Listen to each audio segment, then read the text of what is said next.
Hola, hola, bienvenidos a Big Left. Me tuve que meter a un bosque porque el viento sur de octubre, ese viento primaveral, exquisito, divino, que viene del océano, viene de la Antártica. ¡Wow! No hay cosa más bella cuando uno está en la costa en esta época y ve el mar encabritado con esas olas blancas pequeñas. Por eso que se llama cabrita, ahí viene encabritado, de cabritas blancas, miles, millones de cabritas blancas. Y a veces está ese mar lleno de esas olitas hasta el infinito, y aparece el sol ya en su posición, ya para ir en su ocaso, y empieza a llenar de luz toda el agua. Entonces es algo maravilloso. Aquí la gente de la tierra, montado arriba de los tractores, todo el día arriba de los tractores, todo el día trabajando. ¿Y qué va a pasar cuando estos hombres que tienen sobre 45 años mueran o ya envejezcan? Porque aquí hay viejos de cerca de los 80 arriando las vacas, otros... O sea, aquí el campo va a quedar cero. Aquí no va a haber nadie. Ni siquiera va a haber quien compre parcelas. ¿Por qué? Porque hay tres cosas que atentan contra la nueva generación. Primero, que son menos. Hay una... se va estrechando cada vez más la población. Nosotros, los que somos del baby boomers, o sea, los que tienen de 70, 75 años hasta 50, 55 años, ese tramo de población, fuimos muchos. Y fuimos muy trabajadores y generamos ahorros, y nuestro sueño era venirnos al sur. Lo hemos logrado, pero la juventud, mis hijos, los de 30 y tantos, los de 20 y tantos, la tienen muy difícil porque las tasas de interés, los bancos les absorben la vida, le quitan la vida para llegar a ser propietarios. Solamente puede haber la herencia, y la herencia yo dejo poco, lamentablemente me duele no dejar más, porque mi vida ha sido una vida equivocada. A pesar de que yo hablo mucho de ella, podría hacer videos, unos 20 videos de 33 minutos, contando mis pecados, pero no es la idea. Ahora, San Bruno, antes de morir, no un video, hizo un relato de sus pecados frente a su comunidad, que eran 7 los cartujanos. 7 estrellas soñó el obispo, dijo, soñó que 7 estrellas preciosas llegaban a reformar la iglesia, y el obispo dijo, esto es un mensaje divino, y al día siguiente llegó San Bruno con sus 6, eran 7 los primeros de la Cartuja, que fundaron esa orden, la Cartuja, que es de meditación, de oración permanente. Y San Bruno lo llamó el Papa, y el Papa Urbano II, que fue el Papa de las Cruzadas, lo llamó para asesorías, porque San Bruno era un intelectual, era un tipo que había destacado en la universidad. Entonces el Papa lo llama para que él trabajase en todo lo que es, y él obedientemente fue a Roma con lágrimas, porque estaba feliz de estar en la vida contemplativa. Él estaba feliz en oración, todo el día en oración y en trabajo. Ora et labora, trabajo y oración. La oración de San Benito, que es una oración breve pero fervorosa. Y le dijo al Papa, no quiero seguir aquí, por favor. Le lloró, le lloró al Papa. Y el Papa le dijo, bueno, ok, se fue. Y este San Bruno había tenido esa radical vocación por la contemplación, por la vida contemplativa, que muchos dicen, ¿por qué tiene que haber vida contemplativa si puede estar uno ayudando a los demás? Si uno puede estar por ejemplo, predicando el Evangelio, ¿no es cierto? Pero Jesús dejó de predicar cuando entró a su pasión. Ahí se suspendió la predicación. Jesús no predicó cuando fue los 40 días al desierto. Entonces hay antecedentes del Evangelio. Jesús dejaba a la multitud y se iba a la oración en el monte, generalmente a la montaña, y pasaba toda la noche en oración. Jesús era un hombre de oración. Y San Bruno le pasó esto porque él estudiaba en la Universidad de la Sorbona, en París, en aquellos tiempos, en el 1080 y tanto, 1050 y tanto. No recuerdo la fecha exacta. Y lo he contado en mis videos, pues lo vuelvo a contar porque a mí es impresionante. Uno de los amigos de San Bruno, que era un catedrático y era un clérigo, murió. Y en el funeral se hacía unas recitaciones en latín.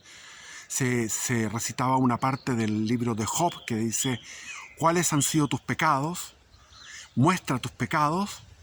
Muy diferente a lo que pasa actualmente, que desde el púlpito, cuando hay un funeral, se canoniza al muerto y se le da a cualquier muerto, se le da su viaje al cielo en forma inmediata. Eso me parece súper irresponsable del clero actual.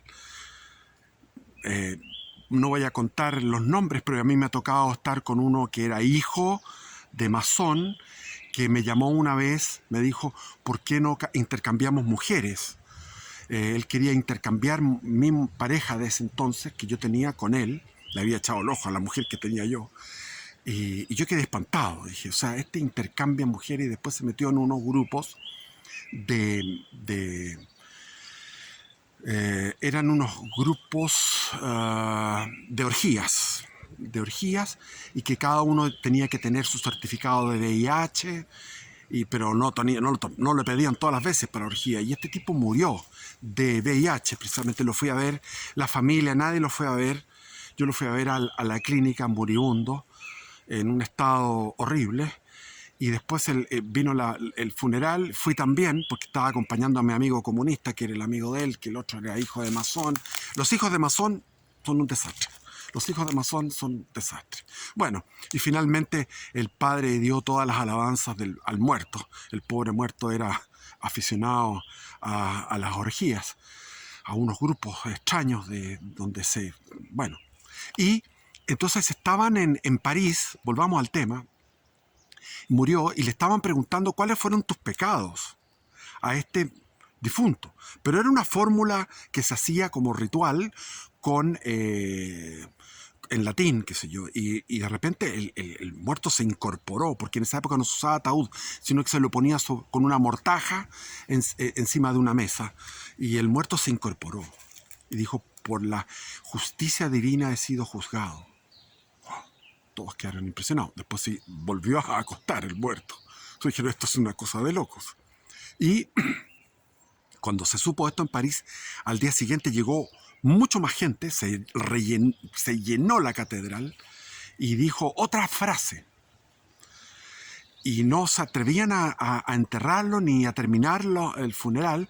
Y hubo un tercer día, estaban los notarios, estaban las autoridades de París. O sea que este es un milagro totalmente patentado. Entonces él, al final, por la justicia de Dios, dijo, con su voz de ultratumba, dijo: he sido condenado por toda la eternidad. Y ahí estaba su amigo Bruno, que dijo esto y cambió su vida. Y ahí se transforma en el San Bruno. Y yo, viendo todo esto, no es necesario que yo esté ahí en el funeral, porque está certificado. Fue un milagro certificado en ese año 1050 y tanto, cuando se estaba produciendo el cisma de Oriente. Entonces, yo digo eso y me voy a las Escrituras, y cuando los apóstoles le preguntaron, o alguien, no me acuerdo, le preguntó a Jesús, le dijo: ¿son muchos los que se condenan o muchos los que se salvan? Y Jesús da un indicio muy claro, porque así está en el Evangelio. Dice: seguid el camino estrecho y la puerta angosta, porque ancha es la puerta que lleva a la perdición, y muchos los que van por ella. Y son pocos los que entran por esa puerta estrecha. Entonces, dice muchos y después dice pocos. O sea, son pocos los salvos y muchos los condenados. ¿Qué es esto? ¿Qué es esto? Eso es el Evangelio. Actualmente viene el viento, que no me voy a tener que volver para acá porque no puedo caminar porque el viento me impide hablar. Voy a refugiarme aquí de nuevo. Aquí está mejor, cómo se mueven arriba los árboles.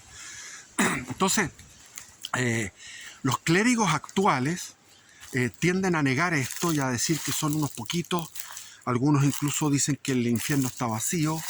Bueno, a mí me interpela esto me interpela. Yo me siento inferior a ese clérigo o a ese profesor de filosofía de la Universidad de la Sorbonne. Primero, él había ocupado sus talentos, había estudiado.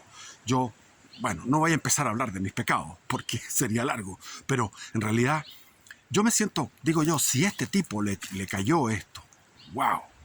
Y si nos vamos a la época actual, dice Jesús mismo en el Evangelio, dice, porque serán acortados los días del fin de los tiempos, del fin del mundo. Serán acortados los días. ¿Por qué?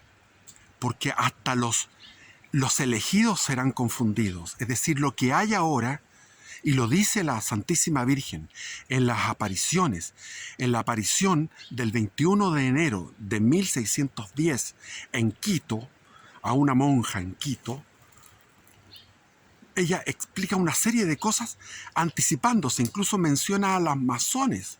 Dice, la secta masónica, el poder de los masones, el poder estatal, la educación laica, la falta de pudor en la vestimenta de las mujeres, que es algo que no se dice, que es algo que es un cerco que se ha ido corriendo. Entonces como que la Virgen es enchapada a la antigua. Y uno dice, bueno, la Virgen es enchapada a la antigua, por algo será. Ella empieza a hablar de la confusión que va a haber en estos tiempos. Y lo dice después en La Salette, y lo sigue diciendo en Fátima, y lo sigue diciendo en Garabandal, y lo sigue diciendo en Peñablanca, todo el tiempo. Es decir, obispos contra obispos, cardenales contra cardenales, sacerdotes, laicos contra sacerdotes, sacerdotes contra laicos. Esto es un sistema de confusión doctrinaria tan grande que si están dos católicos hablando de un tema, ponemos a 10 católicos hablando de un tema, ninguno va a coincidir con el otro. Todos van a tener una opinión diferente y propia, a diferencia de lo que era en los tiempos del Concilio de Trento, donde todo estaba enfilado en una sola línea. ¿Qué pasa ahora? Ahora hay una confusión, hay un cisma. Ya existe el cisma, pero no es el cisma de los alemanes y los holandeses y los franceses, lo que es la línea del Rin, todo lo que fue esa agrupación de clérigos y al final de cardenales, donde se incluyó nuestro cardenal Raúl Silva Enríquez, estuvo ahí entre los más ultra progres en el Concilio Vaticano II. No se trata de eso. No se trata de los que están ahora en el sínodo a puertas cerradas, hablando lo que se ha hablado durante todo este último tiempo del sacerdocio femenino, del matrimonio homosexual, bendecir las uniones homosexuales, bendecir el suicidio asistido, una serie de cosas que son de la agenda masónica, de la agenda comunista, que es una agenda que está exitosa y todos pensamos y hablamos en ese tema, así lo hacemos. Cuando uno ve la televisión, las opiniones de los políticos, uno se da cuenta que ellos están imbuidos, todos están imbuidos, y eso es muy interesante ver a mi hijo, que tiene muchas reflexiones al respecto. A mí no me gusta tanto lo que es la argumentación filosófica, me da aburrimiento, pero sí llamar la atención de que hay una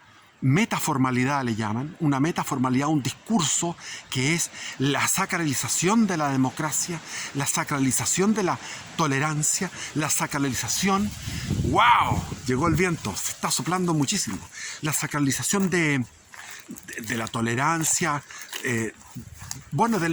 para empezar, el matrimonio gay, ¿qué es eso? Fíjense que hay un libro de los judíos que se compuso en el siglo VIII, IX antes de Cristo, y que se imprimió, se compiló en el siglo V antes de Cristo, que son comentarios de las escrituras, muy serias de los judíos. Entonces ellos mencionan que la causa por la cual vino el diluvio, el exterminio de la raza humana, fue porque los hombres habían entrado en contrato con otros hombres y mujeres con mujeres para tener matrimonio del mismo sexo. Eso podemos decir, bueno, esto es una exageración de los judíos. Pero resulta que después, ¿qué sucede? Sucede que el diluvio termina con un arco iris, que es el símbolo a través del cual Dios expresa su ánimo de reconciliación, su ánimo de que empiece todo de nuevo con la especie humana, su esperanza y su llamado a la paz y al reencuentro, al religarse entre el hombre y Dios. Y el movimiento gay toma eso, el arco iris, lo toma como si hubiera una especie de continuidad secreta, una continuidad esotérica, oculta, de anti-Dios. Claro, porque los gays ocupan ese símbolo divino que es el arco iris y lo ocupan para precisamente lo que detonó el diluvio. La escritura dice que fueron épocas de mucha violencia, que es la violencia política, que son lo que vivimos en Chile, lo que se vivió del estallido fecal, donde se destruyeron miles de puestos de trabajo, de locales comerciales, de iglesias, hubo como 500 asaltos a comisarías. Todo eso es lo que menciona en las Sagradas Escrituras. Pero estas escrituras son escrituras de comentarios de grandes sabios del judaísmo antiguo, del primer milenio antes de Cristo. Entonces, estamos en un momento en que todo se ha normalizado. Por ejemplo, el convivir durante años antes de casarse es como algo de sentido común. Es que ellos tienen que probar cómo les va. La pareja tiene que probar cómo les va. Resulta que el 50% llegan a casarse, llegan a estar bien. Pero antiguamente, como digo, la Virgen en todo momento se queja de cosas que se ha corrido el cerco. Se ha corrido el cerco de una manera abismal. Es decir, me acuerdo cuando estaba en clase con Jaime Guzmán en la Católica, Jaime Guzmán dijo, bueno, tenemos que entender que los trajes de baño eran de esta forma y ahora son de esta forma, y ahora es el bikini, y eso hay que entenderlo porque es algo que la masa ha ido legitimando. Entonces, hasta Jaime Guzmán era partidario de esta progresividad en que se van achicando las prendas femeninas y en que va siendo un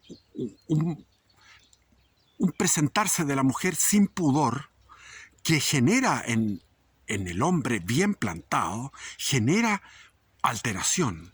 Sin duda que genera alteración. Yo recuerdo en la universidad, cuando entré el año 78 a la Católica, había una moda de pantalones ajustados, con botas, etc. Entonces, me acuerdo, de partida a la Católica estaban las mejores jovencitas de todo Chile, en el campo oriente. Estaban las pedagogías, estaba parvularia, estaba lo mejor físicamente hablando de Chile, estaba ahí, bellísimas jovencitas, pero todas vestidas en aquellos tiempos. Uno entraba al casino y quedaba perturbado. Uno se iba a la biblioteca a leer un libro serio y de repente entraba una mujer y quedaba perturbado. Uno joven de 18 años, era una cosa muy dura. Tanto así que yo opiné durante décadas hasta el día de hoy de que las universidades deberían estar separados los sexos. De todas maneras, la universidad medieval, esa en que estudió San Bruno, eran universidades de puros hombres.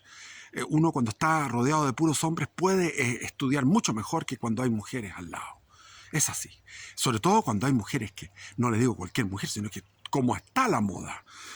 La moda es perturbadora y lleva muchísimo tiempo, lleva de los años 60. Y la Virgen habla en esta aparición del Buen Suceso, del 21 de enero de 1610, habla de la masonería, habla de estos ríos de impureza, de estos ríos de lujuria, tsunamis de lujuria donde todo está permitido, donde al final hay convivencia, no hay matrimonio, hay divorcios por todos lados, porque hay infidelidad, porque no hay una disciplina en este tema.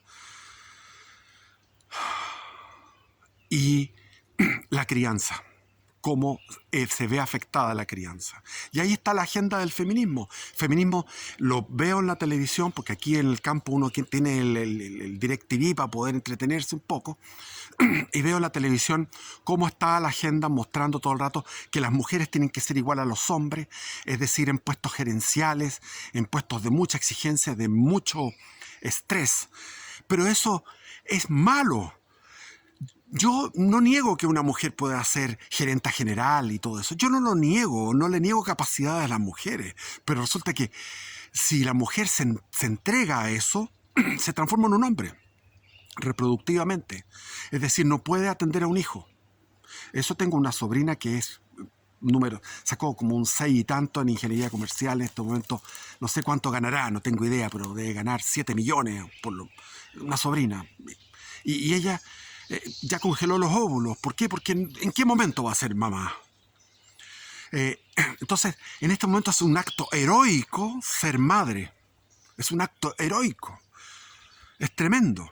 Los hijos no tienen cómo las circunstancias también económicas son muy duras. ¿Por qué? Porque se desplegó toda una avaricia en el corazón del hombre, porque el mundo está reflejando la crisis de la iglesia.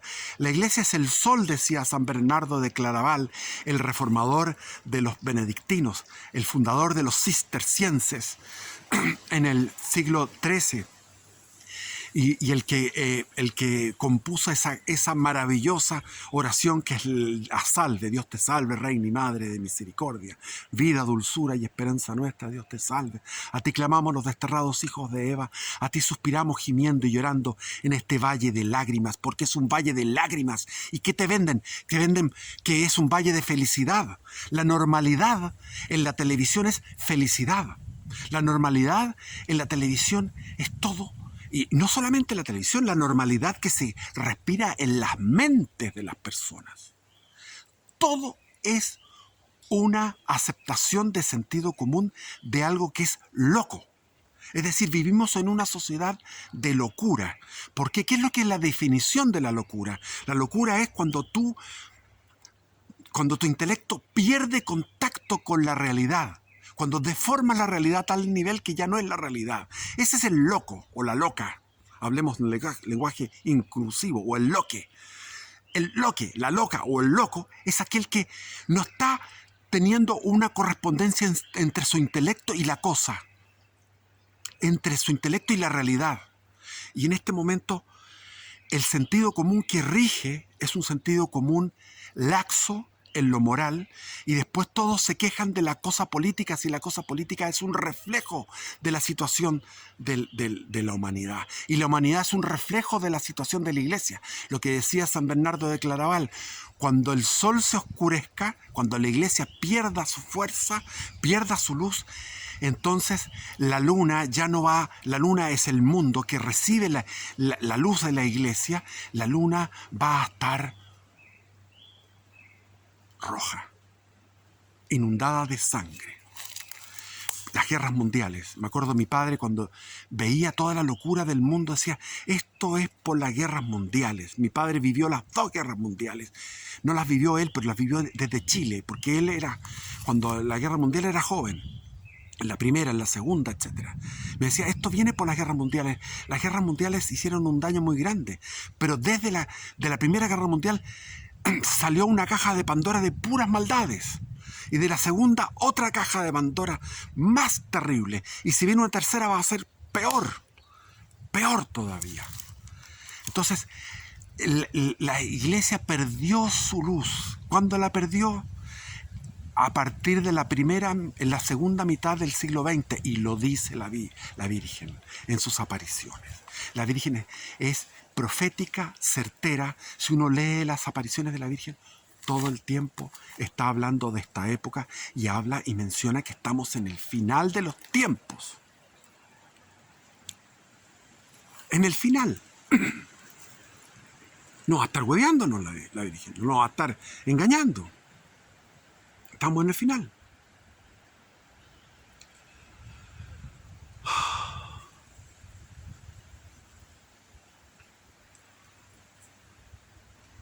Me encanta el viento. Me encanta el sol, me encantan las nubes, me encanta la lluvia, me encanta el fuego. No podría irme al desierto del norte. Aunque me gusta el desierto, yo estuve viviendo en Cozpa. Y de Cozpa me fui caminando a Tímar, una oasis. Lindo. Ahí me alimentaba de higos, de tunas, gratis. Y en Cozpa trabajaba dando de comer a las llamas. Hasta que llegó una mujer que quería acostarse conmigo. Yo le dije, oye, o sea, me tenté y, bueno, en realidad no tiene sentido hablar de esto, pero me tenté y no pasó nada porque yo no quise. Entonces finalmente ella me fue a denunciar con los que estaban contratándome y los que me pagaban el sueldo. Y me pasó lo que le pasó a José en Egipto. Llegó y dijo, me quiso agarrar. Y era todo lo contrario. Yo no le quise agarrar. Y ahí perdí esa pega.